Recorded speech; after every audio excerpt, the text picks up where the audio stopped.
ہم انسان کو اپنی صورت پر اپنی مانند بنائیں۔ پاک کلام میں سے ہمارے لیے آج کی پہلی تلاوت تکوین کی کتاب، اس کا پہلا باب 20ویں آیت سے دوسرے باب کی 4 آیت تک۔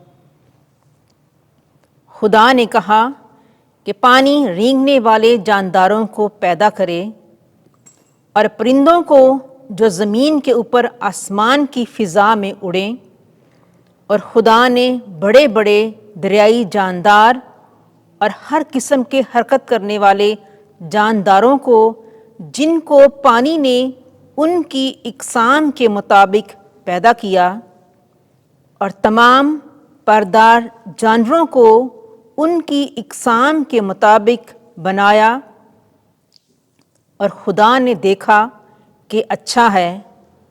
اور خدا نے ان کو برکت دے کر کہا کہ پھلو اور بڑھو اور زمین کے پانی کو معمور کرو، اور پرندے زمین پر کثرت سے بڑھیں۔ پس شام ہوئی اور صبح ہوئی، یعنی 5واں دن۔ اور خدا نے کہا کہ زمین جانداروں کو ان کی اقسام کے موافق چوپایوں اور کیڑے مکوڑوں اور جنگلی جانوروں کو ان کی اقسام کے موافق پیدا کرے، اور ایسا ہی ہوا۔ اور خدا نے جنگلی جانوروں کو ان کی اقسام کے مطابق، اور چوپایوں اور زمین پر رینگنے والوں کو ان کی اقسام کے مطابق پیدا کیا، اور خدا نے دیکھا کہ اچھا ہے۔ اور خدا نے کہا کہ ہم انسان کو اپنی صورت پر اپنی مانند بنائیں، اور وہ سمندر کی مچھلیوں اور آسمان کے پرندوں اور چوپایوں اور کل روئے زمین اور سب کیڑے مکوڑوں پر جو زمین پر رینگتے ہیں حکومت کرے۔ خدا نے انسان کو اپنی صورت پر پیدا کیا، خدا کی صورت پر اس نے اس کو پیدا کیا، نر و ناری ان کو پیدا کیا۔ اور خدا نے انہیں برکت دی اور کہا کہ پھلو اور بڑھو اور زمین کو معمور و محکوم کرو، اور سمندر کی مچھلیوں اور آسمان کے پرندوں اور سب زندہ مخلوقات پر جو زمین پر چلتی ہیں حکومت کرو۔ اور خدا نے کہا، دیکھو میں ہر ایک بیج دار نباتات جو زمین پر ہے، اور سارے درخت جن میں ان کی اپنی قسم کا بیج ہے، تمہیں دیتا ہوں، اور یہ تمہارے کھانے کو ہوں۔ اور زمین کے سب چرندوں اور آسمان کے سب پرندوں اور سب کو جو زمین پر چلتے اور زندگی رکھتے ہیں، ان کو میں سارے سبز پودے کھانے کو دیتا ہوں۔ اور ایسا ہی ہوا۔ اور خدا نے ان سب چیزوں پر جو اس نے بنائی تھیں نظر کی، اور دیکھا کہ بہت اچھی ہیں۔ پس شام ہوئی اور صبح ہوئی، یعنی 6واں دن۔ سو آسمان اور زمین اور ان کی کل آراستگی تمام ہوئی، اور خدا نے 7ویں دن اپنے کام سے جو کر چکا فارغ ہوا، اور اس نے 7ویں دن اپنے سب کام سے جو کر چکا آرام کیا۔ اور خدا نے 7ویں دن کو برکت دی اور اسے مقدس ٹھہرایا، اس لیے کہ اس میں خدا اپنے سب کام سے جو بنایا اور خلق کیا فارغ ہوا۔ یہ ہے آسمان اور زمین کا شروع جب وہ ہستی میں لائے گئے۔ پاک کلام کے پڑھے اور سنے جانے پر خدا کی برکت ہو۔ زبور 8 جماعتی جواب۔ اے خداوند ہمارے خدا، تمام زمین پر تیرا نام کیا ہی عظیم الشان ہے۔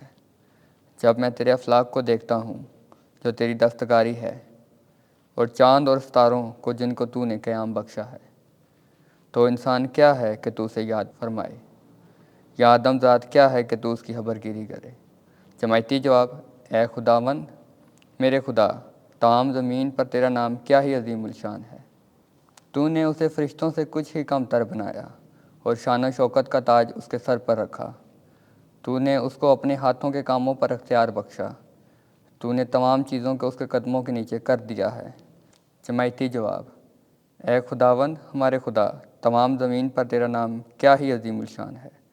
سب بھیڑیں بکریاں اور گائے بیل، بلکہ سب جنگلی چوپائیں، آسمان کے پرندے اور دریا کی مچھلیاں، اور ہر ایک چیز جو سمندر کی راہوں پہ چلتی پھرتی ہے۔ جماعتی جواب: اے خداوند ہمارے خدا، تمام زمین پر تیرا نام کیا ہی عظیم الشان ہے۔ خداوند آپ کے ساتھ ہو۔ انجیل مقدس مرکز کے مطابق اے خداوند تیری تمجید ہو۔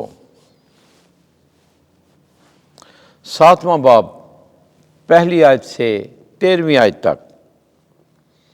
تم خدا کے کلام کو ایک طرف رکھتے ہوئے انسانی روایت کو پکڑے رہتے ہو۔ اس وقت فریسی اور بعض فقی جو یروشلم سے آئے تھے یسوع کے پاس جمع ہوئے، اور دیکھا کہ اس کے بعض شاگرد ناپاک یعنی بن دھوئے ہاتھوں سے روٹی کھاتے ہیں، کیونکہ فریسی اور سب یہودی بزرگوں کی روایت پر عمل کرتے ہوئے جب تک اپنے ہاتھ بار بار دھو نہ لیں نہیں کھاتے، اور بازار کی چیزیں نہیں کھاتے جب تک ان پر پانی نہ چھڑکیں۔ اور بہت سی اور باتیں ہیں جو قائم رکھنے کے لیے ان کو پہنچی ہیں، جیسے پیالوں اور لوٹوں اور تانبے کے برتنوں کا دھونا۔ پس فریسیوں اور فقیوں نے اس سے پوچھا کہ تیرے شاگرد بزرگوں کی روایت پر کیوں نہیں چلتے، بلکہ ناپاک ہاتھوں سے روٹی کھاتے ہیں؟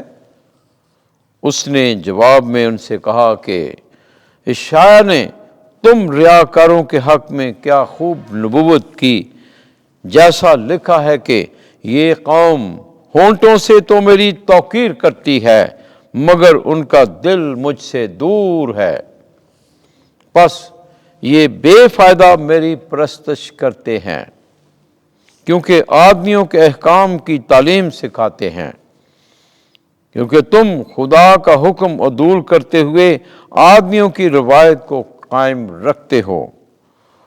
اور اس نے ان سے کہا تم اپنی روایت کو جاری رکھنے کے لیے خدا کا حکم بالکل رد کرتے ہو، کیونکہ موسیٰ نے کہا تو اپنے باپ اور اپنی ماں کی عزت کر، اور جو کوئی اپنے باپ یا ماں کو برا کہے وہ ضرور مارا جائے۔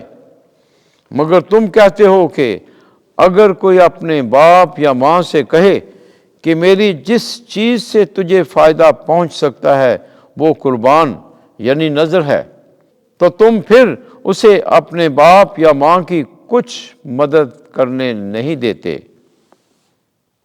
یوں تم اپنی روایت کو جاری رکھتے ہوئے خدا کے کلام کو باطل کر دیتے ہو، اور ایسے بہترے کام تم کرتے ہو۔ انجیل مقدس کے وسیلے سے ہمارے گناہ معاف کیے جائیں۔ اے مسیح تیری ستائش ہو۔